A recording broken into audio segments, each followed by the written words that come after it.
A continuación, Noticiero Telesucesos. Clasificación A. Apto para todo público. Un noticiero pensado para usted porque se lo merece. Nos acercamos a la realidad desde diferentes perspectivas. Noticiero Telesucesos. Primera parte del Noticiero Telesucesos con las noticias más importantes del día.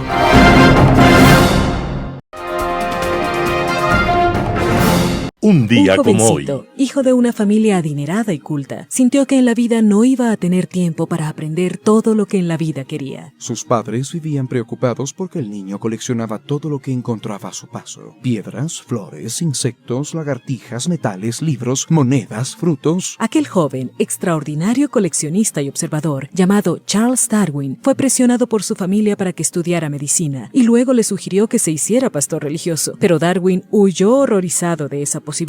Por suerte para él y para todo el mundo, Darwin logró el cargo de asistente en un buque de investigación científica que iba a darle la vuelta al mundo, el Beagle. Recorriendo los mares, las islas y continentes, Darwin dio rienda suelta a su talento y capacidad observadora y descubrió lo que significaba el gran estremecimiento en las creencias de muchos humanos. Tras 5 años a bordo del buque Beagle, Darwin descubrió que los humanos nos creíamos diosesitos maltrechos y degradados, pero con derecho a treparnos en un dudoso pedestal para separarnos de las otras especies vivas. Darwin logró el prodigio. Nos bajó a los humanos del pedestal cuasi divino y nos explicó que la vida era una sola, que todos somos hermanos: la hormiga y el dinosaurio, la lagartija y el delfín, el búho y la jirafa. Y hermanos todos de todos: el águila y la libélula, los gorilas, las flores, las abejas y las arañas, los humanos, todos hermanos. Un día como hoy, 27 de diciembre de 1831, Darwin estaba embarcando en el Beagle y sin que nadie lo supiera, estaba cambiando nuestra historia. Las principales noticias del día. Titulares. Ministerio del Trabajo extiende disculpas públicas a la vicepresidenta Verónica Abad. Desde el 1 de enero ya no estará vigente el carnet de discapacidad y solo será válida la cédula de ciudadanía. 15 años después, la avenida Galo Plaza inicia su transformación. En política internacional, un 2024 complejo, parte 2. Los editoriales serán de Simón Espinosa Cordero. Así vio Bartolomé Ruiz por primera vez la costa ecuatoriana. Roberto Aguilar, ¿en manos de quién estamos? Noticias del día. Ministerio del Trabajo extiende disculpas públicas a la vicepresidenta Verónica Abad. El Ministerio del Trabajo, presidido por la abogada Ivonne Núñez, emitió este jueves 26 de diciembre unas disculpas públicas a la vicepresidenta Verónica Abad. Se trata de una acción determinada en la sentencia dictada el 23 de diciembre por la jueza Nubia Vera de la Unidad Judicial de Familia, Mujer, Niñez y Adolescencia, que también anuló la sanción administrativa hacia Abad. La institución la sancionó con suspensión por 150 días por supuestamente no presentarse a su lugar de trabajo cuando se lo dispuso el Ministerio de Relaciones Exteriores, pero la jueza indicó que aceptaba la acción de protección porque se ha observado la vulneración de los derechos constitucionales a la tutela judicial efectiva, a la seguridad jurídica, al debido proceso, las garantías básicas, la aplicación de normas y derechos de las partes, actuación de pruebas de forma contraria a la Constitución, proporcionalidad y derecho a la defensa, la garantía básica por el juez natural. Como medida de reparación, dispuso al Ministerio de Trabajo que deje sin efecto la resolución del sumario administrativo firmado por la funcionaria Ruth Espinosa, por el cual se sancionó a la mandataria y ordenó que Núñez le pida disculpas públicas a Abad en un plazo de 72 horas a contarse desde la sentencia. Desde el 1 de enero ya no estará vigente el carnet de discapacidad y solo será válida la cédula de ciudadanía. A partir del 1 de enero de 2025, la cédula de ciudadanía será el único documento válido para certificar la condición de discapacidad en Ecuador. Esta medida, según han confirmado las autoridades, reemplaza al carnet de discapacidad previamente emitido por el Consejo Nacional para la Igualdad de las Discapacidades, CONADIS, o el Ministerio de Salud Pública. El objetivo de esta reforma es simplificar los trámites administrativos y promover una inclusión más integral y efectiva. A partir de la fecha mencionada, las personas con discapacidad podrán acceder a los beneficios de la Ley Orgánica de Discapacidades, como exoneraciones fiscales y atención prioritaria en servicios públicos y privados, utilizando solo su cédula de identidad actualizada, sin la necesidad de llevar el carnet físico. El proceso para incluir el tipo y porcentaje de la discapacidad en la cédula es gratuito, rápido y sencillo. Para realizar este trámite solo se debe acudir a cualquier oficina del Registro Civil sin necesidad de cita previa. Además, se brindará atención prioritaria a las personas con discapacidad. El Registro Civil atenderá en su horario habitual de 8 de la mañana a 17 horas los días 26, 27, 30 y 31 de diciembre para quienes deseen realizar el trámite antes del inicio del próximo año. Las autoridades recuerdan que los trámites son personales y que solo debe acudir la persona interesada, salvo en casos de menores de edad o quienes necesiten acompañamiento. 15 años después, la avenida Galo Plaza inicia su transformación. Una de las principales avenidas de la ciudad, la Galo Plaza Lazo, al norte, que conecta miles de quiteños, inició su transformación. Este proyecto abarca la intervención de los 4 carriles centrales con una extensión total de 5 kilómetros y está programado para completarse en 154 días. La inversión total es de 1.9 millones de dólares. Los trabajos de rehabilitación en los carriles centrales del tramo comprendido entre la calle de los Arupos y el intercambiador de Labrador ya arrancaron. Durante este tiempo se implementarán cierres viales parciales y totales por tramos en coordinación con la Agencia Metropolitana de Tránsito AMT, con el objetivo de minimizar el impacto en la movilidad. Claudia Otero, gerente general del EMOV, destacó la importancia estratégica de esta obra, mencionando que alrededor de 123,000 vehículos transitan a diario por esta arteria clave. A la vez pidió paciencia y comprensión a la ciudadanía durante la ejecución del proyecto. Estas obras son indispensables para mejorar la calidad de vida de todos los quiteños, enfatizó. La rehabilitación beneficiará directamente a más de 121,000 personas en barrios como California Alta, Cofavi, Bonanza, Rumiñahui, La Luz, Las Acacias, La Victoria, La Kennedy, Dahmer, Santa Lucía Alta, La Ofelia, entre otros. Durante los trabajos se han habilitado rutas alternas como las avenidas Juan de Celis, Diego de Vázquez de Cepeda, La Prensa, Real Audiencia, Luis Tufiño y de Los Pinos, entre otras. Las áreas de construcción estarán señalizadas para garantizar la seguridad de los usuarios. Entrevista del día. En Radio Sucesos estuvo Antonio Ricaurte, analista político, habló e hizo una evaluación de la situación política que se vive en el país. Escuchemos lo que dijo. Sí, es muy, lógicamente es un tema doloroso, trágico, que ha conmocionado al país. Y bien has dicho tú, no hay cosa que la gente odie más que el político trate de sacar réditos políticos de una tragedia. Eso es realmente asqueroso, por no decir otra palabra. Hemos visto que en momentos en los que se vivía esta zozobra, esta incertidumbre por los 4 niños desaparecidos, aparece un personaje como Ricardo Patiño tratando de sacar réditos políticos. Pero lo que sucede es que logra todo lo contrario. El rato que él sale a tratar de figurar, de ser protagonista de esta desgracia, la gente rechaza, la gente odia, la gente ve sumamente mal. Entonces, él se ve perjudicado, su organización política se ve perjudicada y no logra el cometido, no logra el objetivo. Entonces, lo que deben hacer los políticos, lo que deben hacer los gobernantes, es tener muchísima cautela, tener muchísima prudencia con respecto a lo que se dice y lo que se deja de decir en momentos tan difíciles, tan complicados como son pérdidas desapariciones humanas. Eso es realmente muy delicado. Si a eso le sumas que los políticos aquí en el mundo entero son odiados, si hacen este tipo de cosas, es realmente un elemento que va a perjudicarles muchísimo, como ya perjudicó esa aparición de Patiño y perjudicó también a la Revolución Ciudadana. Claro, ahora lo que no se entiende, y como lo apunta Antonio en su análisis, es que el correísmo parece que utiliza como dice, el manual de la política de la nueva comunicación, pero al revés. ¿Por qué menciona esto? Y bueno, ¿cómo entender esta situación, ¿no? De querer sacar réditos de una situación que es dolorosa para la gente.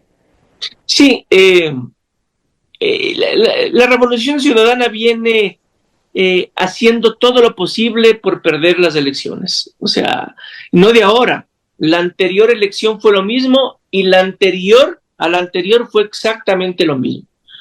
O sea, ellos no tienen la capacidad de contar con información de lo que piensa y siente la ciudadanía. No tienen encuestas de opinión. Y si las tienen, son encuestas que les sirven para autoengañarse, porque creo que a los encuestadores que contrata la Revolución Ciudadana les encanta engañarles para seguir contando con contratos con ellos. Entonces les engañan. Entonces no tienen una encuesta importante ni seria que les diga lo que está pasando, lo que está sucediendo. Y peor, no tienen estrategia. Y como no tienen estrategia, no tienen la capacidad para tener comunicación política efectiva. Entonces, ahí es cuando yo digo, tienen el manual de la nueva comunicación política al revés. Al revés. Entonces, lo que sucede es que el expresidente del correísmo, Rafael Correa, el expresidente de la República, Rafael Correa, es el que dicta, el que pone la agenda, el que dice lo que se tiene o lo que no se tiene que hacer, pero lo complicado es que hacen cosas de acuerdo a cómo se levante el expresidente Correa, al carácter que tenga ese día, si está mal genio, si está de buen genio, va dictando lo que se tiene y lo que no se tiene que decir desde la Revolución Ciudadana. Eso es muy complicado, es muy difícil, porque termina destruyendo cualquier posibilidad de ganar la presidencia. Eso ya ha sucedido en 2 campañas anteriores y va a suceder también en esta campaña. Ahí está metido él en estos temas tan complicados. Yo no creo que él no haya sabido lo que iba a decir Patiño. O sea, meterse en un tema tan delicado, pero al mismo tiempo no para todos los días, está hablando de absolutamente todo. O sea, le gusta hablar de todo. Le gusta contestar todos los temas y a todas las personas. Y si siente que alguien le ha afectado, insulta, contesta con agresividad o trata de justificar actos que le están diciendo que no han sido bien ejecutados en su gobierno. O sea, habla de todo y eso la gente odia, porque es común en los políticos tradicionales hablar de todo, contestar todo, insultar todo. Fernando Carrión, experto en seguridad en Radio Sucesos, habló acerca de la investigación que se lleva a cabo por la desaparición de los 4 niños en Guayaquil. Sí, mirando con muchísima preocupación, no puede ser de otra manera, por lo que implica un hecho de estas características. Esto es básicamente la desaparición de un niño y tres adolescentes que venían de jugar un partido de fútbol en su barrio y de pronto pues desaparecen y se demoran pues muchos días hasta que la justicia empieza a actuar. Pero sí da la impresión de que esto va ya encaminándose por un buen sendero y que la justicia ya está empezando a trabajar. Ahora, yo creo que esto de alguna manera también viene del hecho de militarizar la seguridad, en otras palabras, de incorporar a los militares en una actividad que les es ajena, porque los militares básicamente son dos temas los que tienen que trabajar. Uno, lo que es la soberanía territorial, y otro, pues, la defensa de la integridad Nacional. De pronto pues se les saca de esa función y se les mete en el tema de seguridad, donde la doctrina, donde la formación, donde la logística no corresponde. Y esto ya de alguna manera se venía alertando. Se lo venía advirtiendo, ¿no? Exactamente. Y no es el único caso, no es el único caso. Entonces sí me llama profundamente la atención una cosa de este tipo. Ahora, ¿usted cree que con esto se tendría que reformular la estrategia del gobierno en cuanto al tema de seguridad y sacar a los militares de las calles? ¿Qué tendría que pasar? No sé si tanto, pero sí me parece que hay que producir un cambio en la estrategia de seguridad con la incorporación de los militares.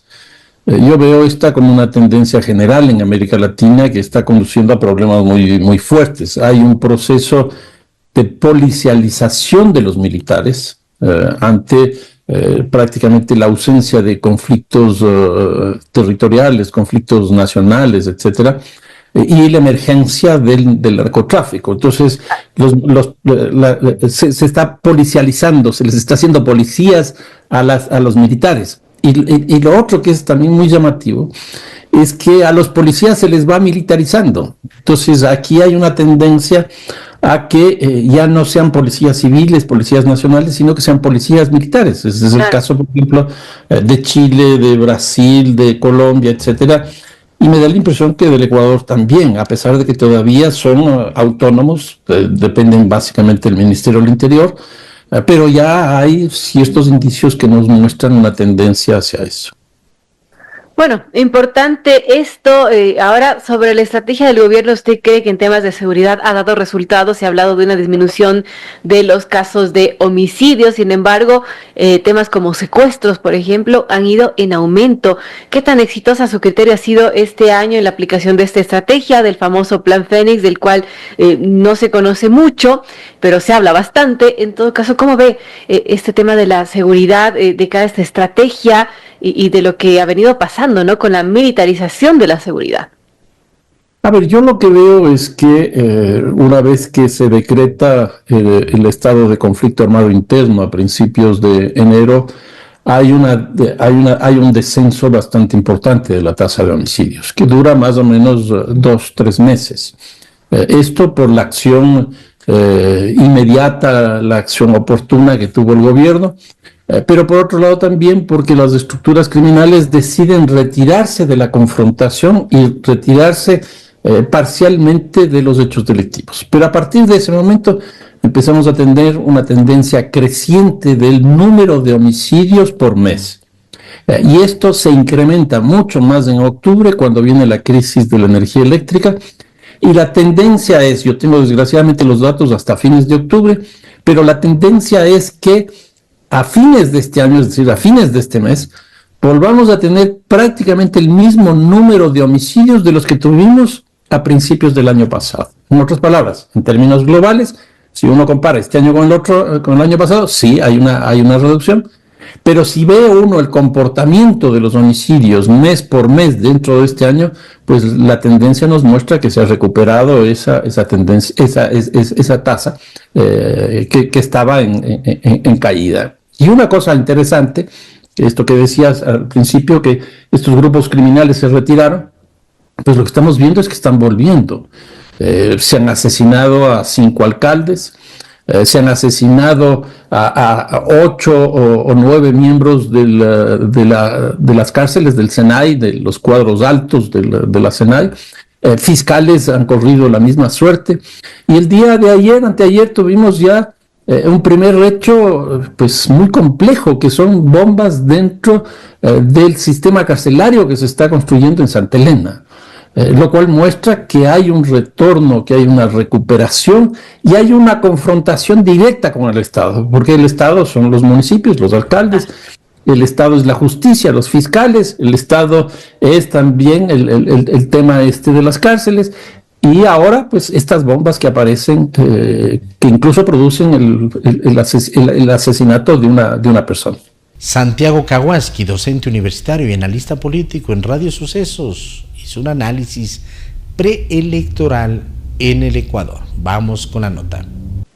Sí, me parece que, como tú manifestaste, Es una encuesta que mide, digamos, la posición de arranque de los candidatos. Creo que hay que tomarla con cierta mesura. Es, por tanto, una elección, un sondeo preliminar a un acto fundamental de alta condensación en el proceso electoral, que es justamente la campaña electoral.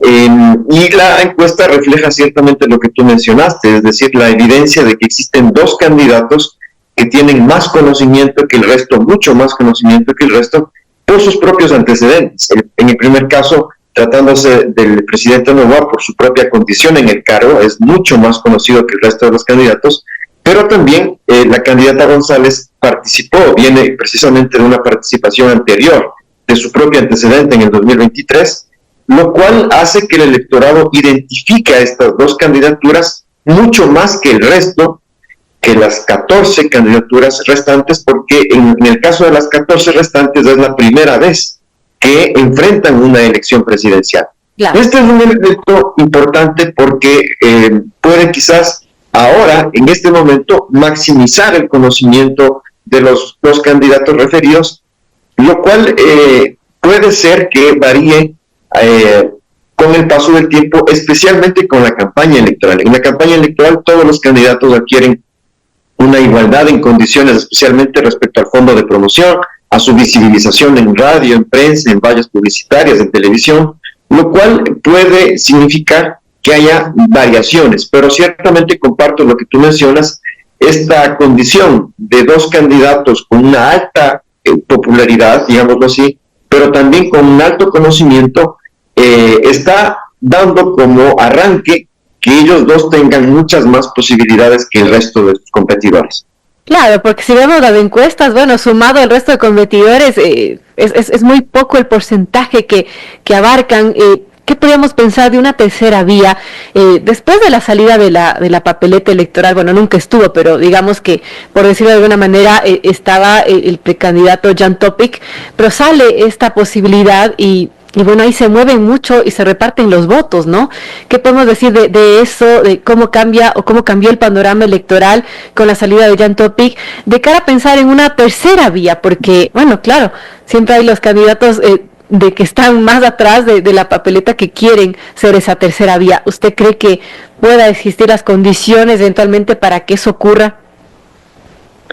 Me parece ver que el antecedente de la elección del 2023 hace prever de que en la alta volatilidad de alrededor de un tercio del electorado ecuatoriano, hace, digamos, prever de que aunque parten dos candidatos como favoritos, esto puede ser maleable, puede ser útil a lo largo de la campaña electoral.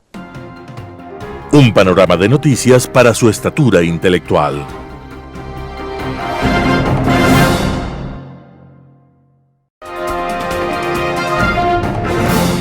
Global Hoy con Alan Catey. Continuando con nuestro análisis de este complejo 2024, en mayo se celebraron las elecciones en Panamá y dieron la victoria al candidato Raúl Mulino, pese a lo corto de su campaña, pues la inhabilitación del expresidente Martinelli por blanqueo de capitales obligó a su partido a inscribir otro candidato, Mulino, que en 2 meses logró el apoyo del 34% de la población, superando al resto con claridad. Nuevamente, su campaña giró en torno a la seguridad, preocupación de buena parte del país por la avalancha de la migración ilegal a través de la selva del Darién. Mulino ofreció cerrar ese paso deportando a los migrantes que intentaran esa ruta. Junto a este tema, se centró también en recuperar el crecimiento económico del país, afectado por factores climáticos y externos. 2024 fue un año complejo para Panamá por la sequía, lo que golpeó duramente la operación del canal, causando pérdidas económicas al país. La postura del presidente Mulino sobre la migración deberá ser un elemento de presión en negociaciones que se anuncian con Estados Unidos, al decir del presidente electo Trump sobre el canal.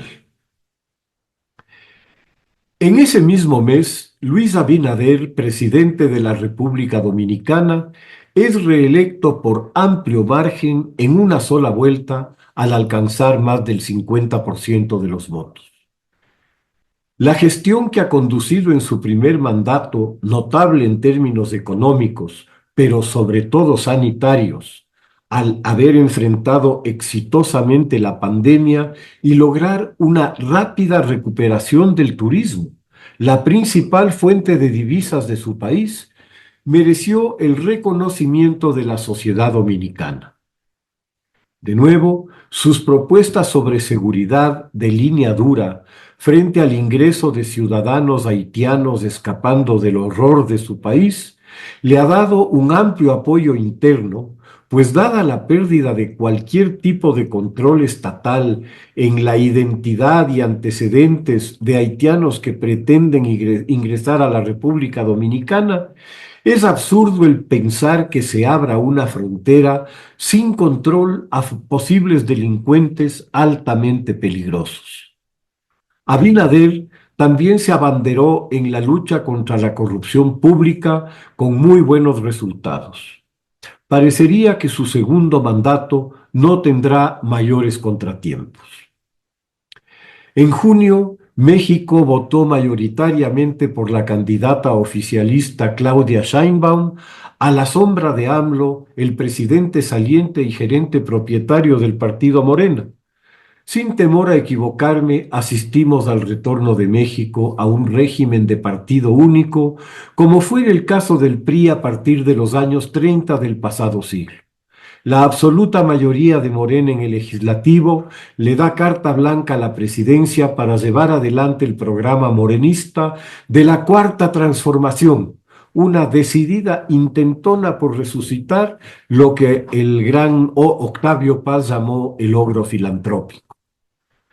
En el tema de seguridad, con la decisión que ya fue aprobada de que los jueces se elijan por votación popular, efectivamente México ha acordado una transacción con el crimen organizado por la que le cede en efecto al narcotráfico la administración de justicia en el país, pues con la capacidad económica y de intimidación del crimen, candidatos que no sean designados por los delincuentes se pondrán en la mira o para desistir de sus candidaturas o atenerse a las consecuencias.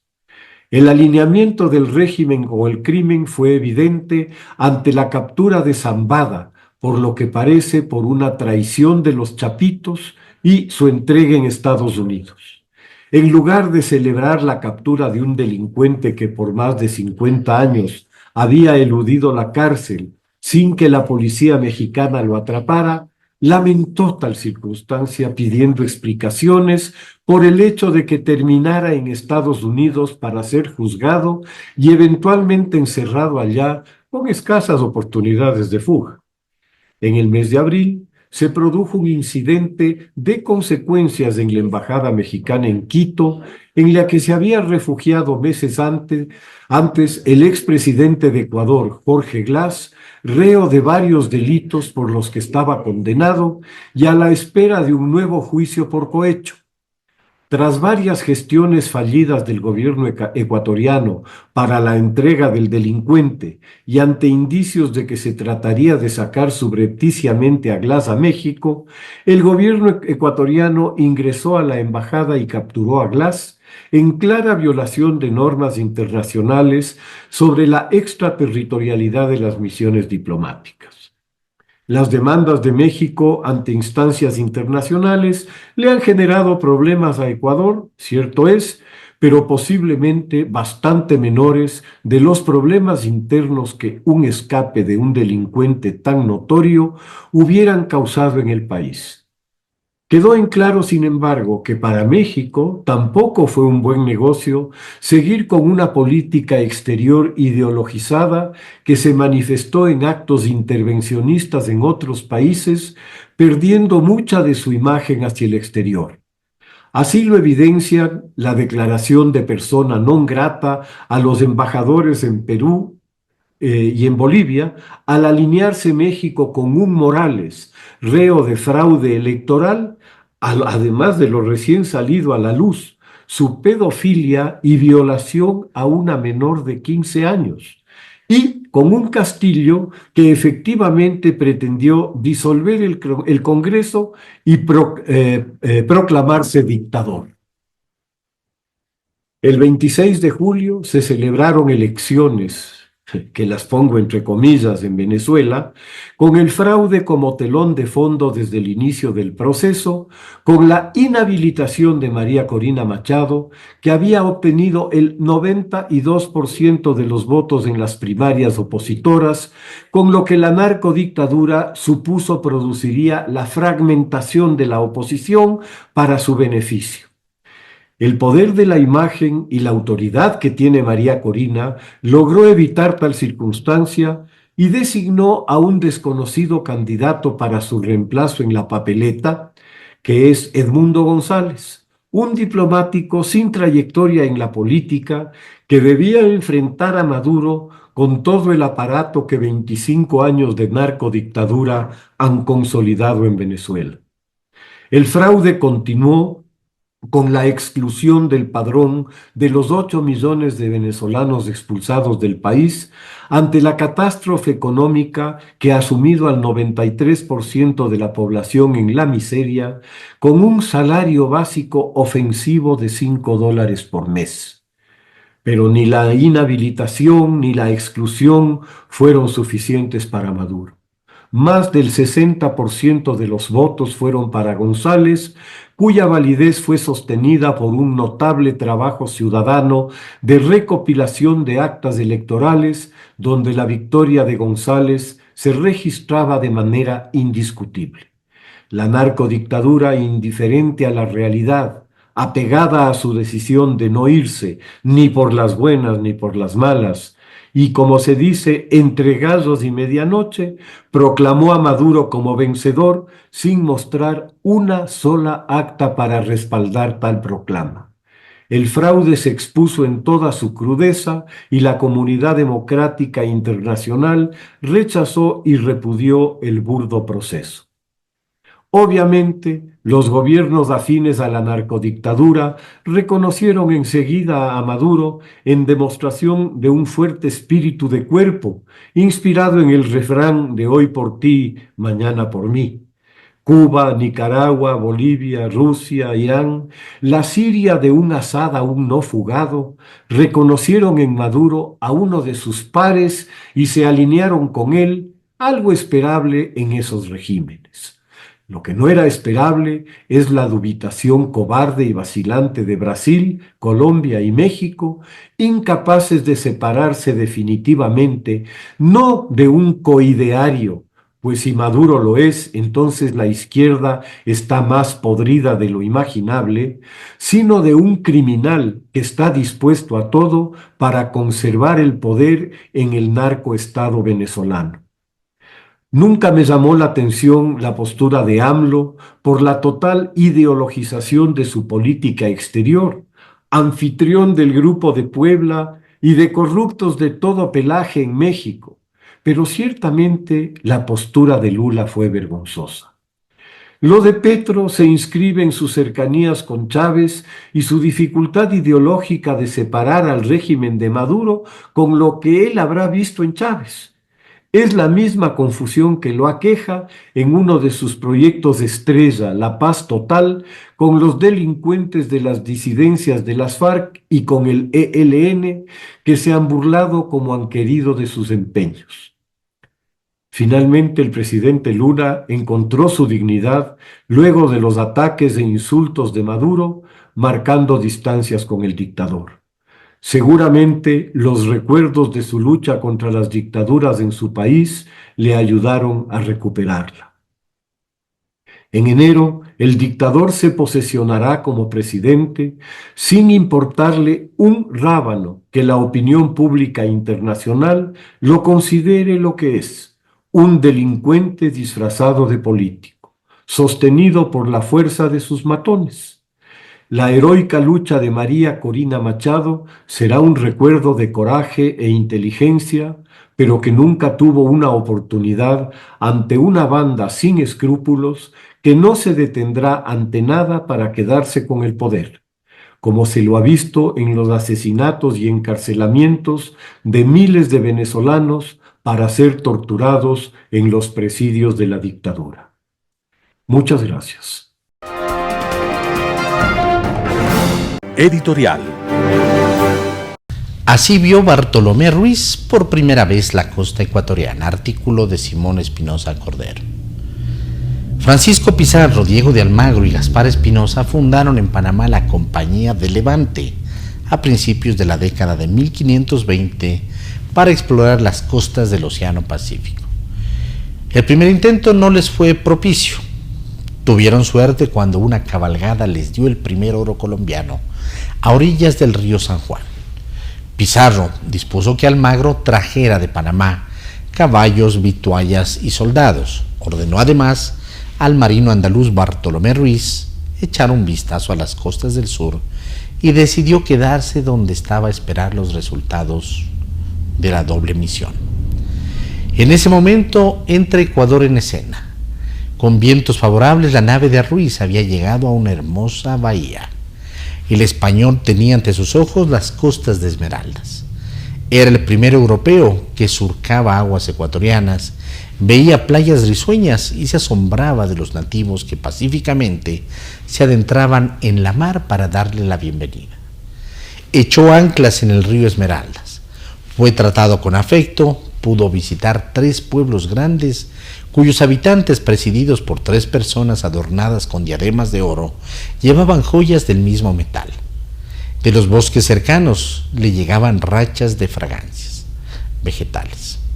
Ruiz se quedó 2 días, fue agasajado y tuvo la sensación de haber sido conducido por el apóstol Santiago a un paraíso templado por la brisa del sur.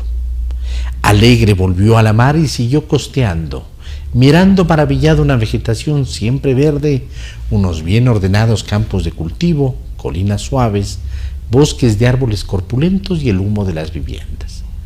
Cuando se adentró en la mar para sortear unos escollos, saltó de asombro sin creer en lo que veía. Una balsa de vela triangular tripulada por una docena de personas se acercaba a favor de la brisa sobre el azul del mar profundo. Al abordarla halló cargas de tejidos de algodón y lana con bellos tintes de variados colores, vasos y otros objetos de oro y plata y una balanza para pesar oro. Era una balsa de la Liga de Mercaderes Manteños que venía de Tumbes y se dirigía a Esmeraldas y Tumaco. Ruiz invitó a 2 de los tripulantes a que lo acompañasen. El ánimo del andaluz era averiguarles qué había más allá, hacia la Cruz del Sur, y por si acaso preparar traductores. Deslumbrado viró en redondo y a lo que le diera la fuerza de los vientos y los remos, fue a comunicar a Pizarro el hallazgo y lo que pudo colegir de las riquezas del Virú. Hemos recordado la belleza de nuestro país y los comienzos de su esclavitud. Hemos vivido como hermosas aves tropicales enjauladas para dar placer a sus dueños inconscientes de la crueldad con la vida y el ambiente. La contemplación de la naturaleza es saludable para el alma. En medio del caos en que vivimos en nuestro precioso Ecuador, la oscuridad nacida de la corrupción y el alzarse de hombros, algunas crueldades de un presidente misterioso, las algazaras de la asamblea y el olor a muerto de la función de justicia, más el peso amargo del plomo de la droga, andamos tristes, emigramos, vivimos al filo de la espada. Nos traerá fortaleza y hasta alegría contemplar la extraordinaria belleza de la campiña ecuatoriana, la variedad de nuestras artesanías, las medallas olímpicas de los humillados y ofendidos y nuestros futbolistas de exportación. Alzar la cabeza y luchar por ser grandes. Artículo de Simón Espinosa Cordero. En manos de quién estamos. Roberto Aguilar, El Expreso. La última vez que fueron vistos Josué, Ismael, Saúl y Steven, los 4 niños de las Malvinas iban tumbados en la paila de una camioneta militar con la bota de un gorila pisándoles el cuello. Desaparecieron pues bajo custodia del Estado. Es evidente que el ministro de Defensa, Giancarlo Lofredo, el jefe del Comando Conjunto de las Fuerzas Armadas, Jaime Vela, y el comandante de la Fuerza Aérea, Celiano Ceballos, son incapaces de hacerse cargo de la gravedad de este hecho. Continúan comportándose como si pudieran pasar de agache con 2 o 3 pretextos y evadir sus responsabilidades. ¿Qué tiene que ocurrir para que presenten su renuncia? Ecuatorianos, compartimos con ustedes el sentimiento de indignación, arrancó diciendo el ministro Lofredo, en la que probablemente sea la cadena nacional más indolente y vergonzosa que ha visto el país desde cuando el correísmo dejó de hacer cadenas nacionales indolentes y vergonzosas. ¿Está indignado el ministro? ¿En serio? Pues no parece compatible esa supuesta indignación con el espíritu de negación que lo habita, porque su prioridad y la del presidente de la República es aparentemente esa, negar que esto sea una desaparición forzada. Vaya despropósito.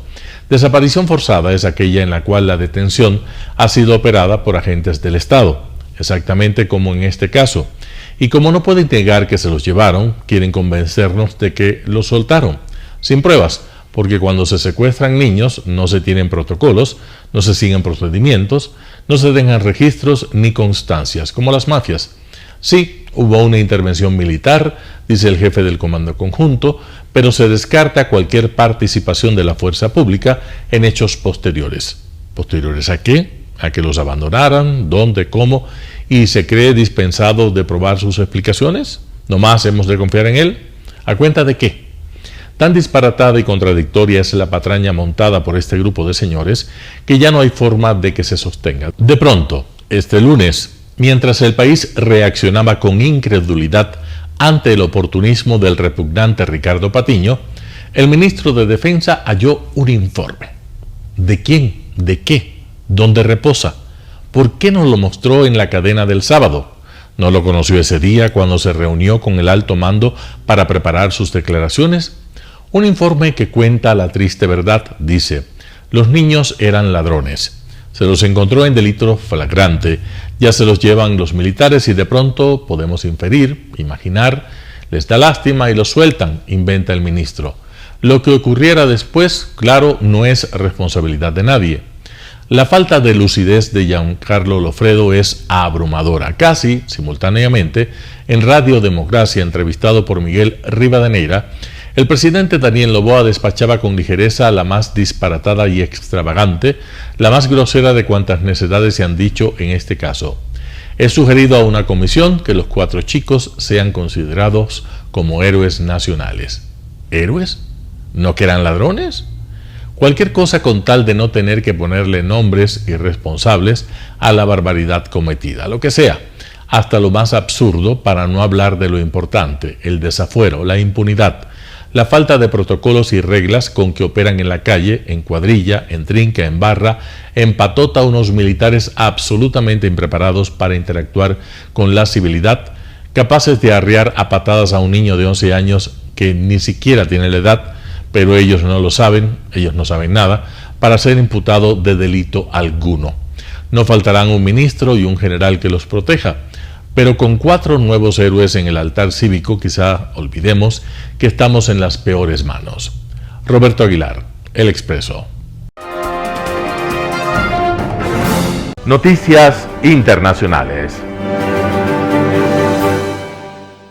El Papa lleva el Año Santo y un mensaje de esperanza a la principal cárcel de Roma. El Papa Francisco inauguró el jueves su Año Santo en la principal prisión de Roma, llevando mensaje de esperanza a los reclusos. Con la apertura de la Puerta Santa de la Basílica, el Papa inauguró oficialmente el año jubilar, una tradición eclesiástica que se remonta a 1300 y que en la actualidad se celebra cada 25 años con peregrinaciones de fieles a Roma. Signore Gesù a seguirlo. Ho voluto che ognuno di noi, tutti che siamo qui, dentro e fuori, avessimo la possibilità anche di spalancare le porte del cuore e capire che la speranza non delude. Francisco dedicó el jubileo de 2025 a la esperanza y dijo que los presos serían una parte importante del mismo.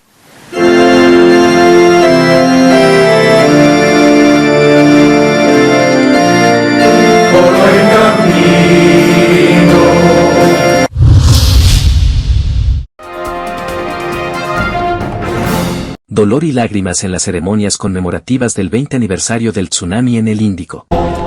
En la provincia indonesia de Aceh, la gente se reúne para rezar y visitar fosas comunes en honor a las víctimas del trágico tsunami que se registró en el Océano Índico, uno de los peores desastres naturales de la historia moderna. El 26 de diciembre de 2004, un terremoto de magnitud 9,1 en la escala de Richter, frente a la costa de la isla indonesia de Sumatra, produjo un tsunami que causó la muerte de unas 230.000 personas. มีพ่อลูกอะแต่ไม่อยู่ตรงนี้แต่ไม่ได้ลูกที่เสียที่นี่ไม่ได้อยู่ที่นี่แล้วโอ้โหแล้วมันยังก้องตลอดว่าลูกยังเรียกเราอยู่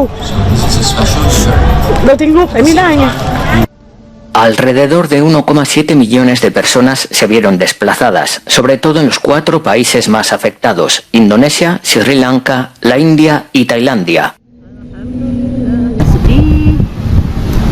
Kita kehilangan lah bang, kan namanya juga keluarga kita, apalagi abang kita, kakak ipar kan anaknya.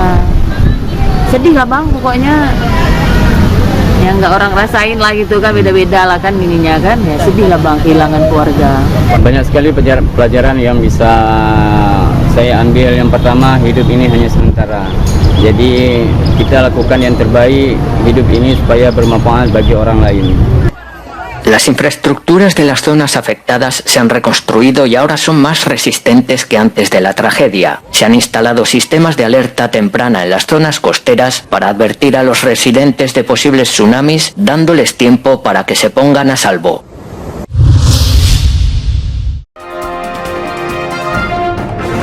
Las protestas en Georgia se acercan a su primer mes y los ciudadanos exigen cambios significativos.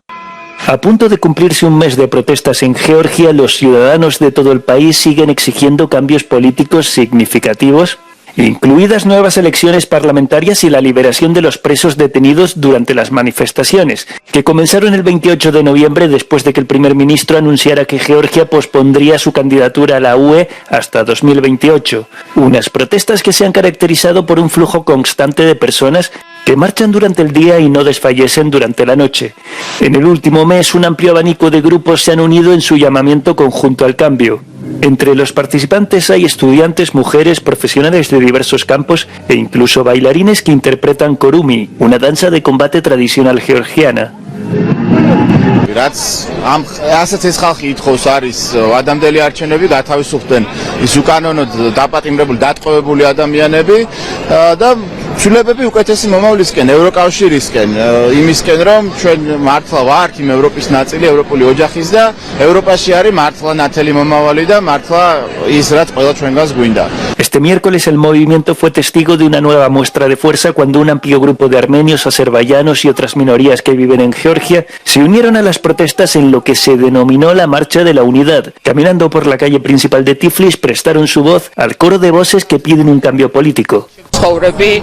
ეთნიკური უმცირესობები ჩვენ როგორც ნებისმიერ საქართველოს მოქალაქეს გსურს ნორმალური ცხოვრება, როდესაც არ გეშინია, ცხოვრება, სადაც შენი უფლებები არის დაცული, სადაც არის დაცული შენი კულტურა და რა თქმა უნდა, ამიტომ ვითხოვთ ევროპულ მომავალს. La situación política en Georgia sigue siendo tensa y las divisiones se están profundizando. Los partidos de la oposición y los manifestantes afirman que no van a dar marcha atrás, señal de que las protestas están lejos de terminar.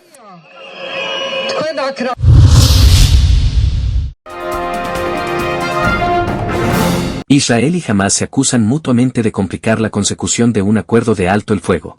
Israel y Hamás se acusaron mutuamente de complicar los esfuerzos de alto el fuego en Doha, mientras las dos partes se acercan a un acuerdo que podría poner fin a la guerra de 14 meses en Gaza.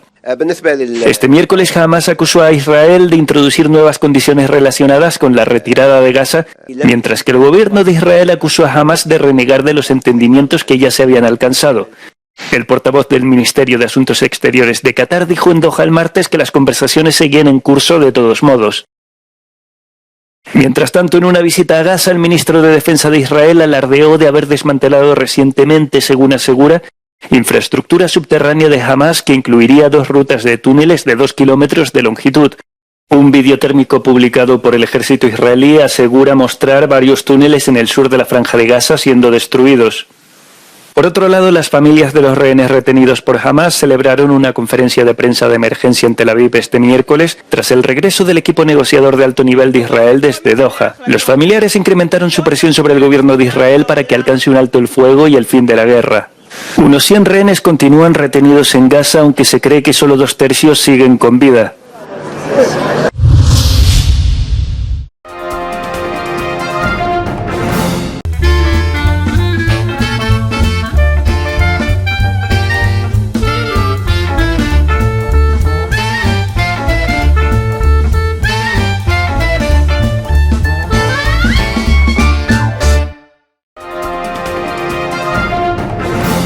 Telesucesos Sports. Deportes, deportes, deportes. Todas las tardes, 4 horas de lunes a miércoles, de 14 a 17 horas. Los jueves y viernes, 6 horas, de 12 a 20 horas. Desde Arena Telesucesos. Transmisiones en vivo, siempre Ecuavoley. Y luego, deportes para recordar. Todas las tardes, deportes en Telesucesos Sports, bajo la dirección del arquitecto David López. La visión objetiva de quien vive el deporte. Sucesos deportivos, visión de un equipo de opinión joven de comunicadores. Telesucesos, llegamos con nuestra señal a los sectores populares de nuestra ciudad. Quienes no tienen televisión por suscripción atenderán nuestra señal sin costo en Canal 29 UHF Telesucesos. Siempre ecuatorianos, resaltamos nuestra identidad. El básquet, esgrima, tenis de mesa, taekwondo, box y muchos deportes más en Telesucesos Sport, sin costo desde la comodidad de su hogar en Telesucesos Canal 29. Arena Telesucesos es una importante y funcional edificación cubierta dispuesta para la práctica y desarrollo de eventos del Ecuavoley. Si deseas asistir a los encuentros en vivo de Ecuavoley, comunícate con nosotros a los números de teléfono 2021-224 o al 0989-973-725. Ven con tu familia y amigos a vivir la emoción del Ecuavoley. Emoción sin límites los días jueves y viernes desde la comodidad de su hogar. Resaltamos nuestra identidad como ecuatorianos iniciando transmisiones en Telesucesos del Ecuavoley, que representa, luego del fútbol, el deporte más popular de nuestro país y el que practican los ecuatorianos residentes en muchos países del mundo. Nuestra señal será transmitida en directo por televisión abierta en la ciudad de Quito y a través de las redes sociales a todo el país, así que llegará a Estados Unidos, España e Italia, creando a través del Ecuavoley un nexo fraterno entre ecuatorianos y entre los inmigrantes de nuestro país. Anuncie en Telesucesos Sport y llegue con nosotros a lo más importante del deporte popular. Telesucesos, con sus transmisiones, jerarquizará esta práctica deportiva, convocando importantes competencias de Ecuavoley dentro y fuera del Ecuador. Llegando con deportes no atendidos por los medios de comunicación que han concentrado su acción en el fútbol. El tenis, box, golf, racquetball llegarán a su pantalla de televisión en tiempo real a través de Canal 29 UHF, competencias que podrán ser atendidas a través de Facebook, YouTube y vivir los encuentros deportivos en directo y en tiempo real. Esté atento a nuestros horarios especiales de transmisión los fines de semana y feriados. Usted y su familia disfrutarán desde la comodidad de su hogar de las emociones del Ecuavoley, deporte tan nuestro. Somos inéditos y para ello disponemos de un escenario cubierto propio, Arena Telesucesos, desde donde transmitimos nuestros encuentros masculinos y femeninos de este deporte. Simple y gratuito. Llama a nuestros números de contacto 2021-224 o al 0989-973-725 y regístrate como invitado especial para nuestros eventos en vivo. Arena Telesucesos, el escenario cubierto para la práctica del deporte 100% ecuatoriano, el Ecuavoley. Telesucesos es un canal de televisión que incorpora a su programación manifestaciones culturales y deportivas que marcan la identidad de nuestro país. Consideramos que el ecuavóley es una manifestación deportiva con partida de nacimiento popular y nombre propio ecuatoriano. Arena Telesucesos, funcional espacio cubierto para la práctica y desarrollo del deporte. Arena Telesucesos, el escenario para campeones. Arena Telesucesos atiende deportes de su preferencia: básquetbol, tenis de mesa, esgrima, taekwondo, fútbol sala, box, halterofilia. ¿Cómo llegar? Nuestras instalaciones se encuentran en el norte de la ciudad, en un sector de gran crecimiento y desarrollo urbano al que se accede a través de la vía E35, más conocida como la Avenida Panamericana Norte. Desde el centro comercial El Portal, a 2 kilómetros a la derecha, se encuentra la calle García Moreno, antiguo camino a Llano Grande, una arteria en la que se desarrollan dinámicos comercios. Junto al centro comercial Ciudad Alegría, a 100 metros, hemos llegado a nuestras instalaciones, Arena Telesucesos, la cancha del ecuavóley. Por fin tiene usted un espacio de difusión de su deporte preferido. Telesucesos, el canal de televisión siempre inédito. El noticiero Telesucesos es retransmitido de lunes a viernes a las 7 horas por Radio Planeta Sur 106.1 FM de la ciudad de Loja. Noticiero Telesucesos. Las opiniones vertidas en este espacio por la producción y dirección del programa son de exclusiva responsabilidad de sus autores y de quienes intervienen en ellos.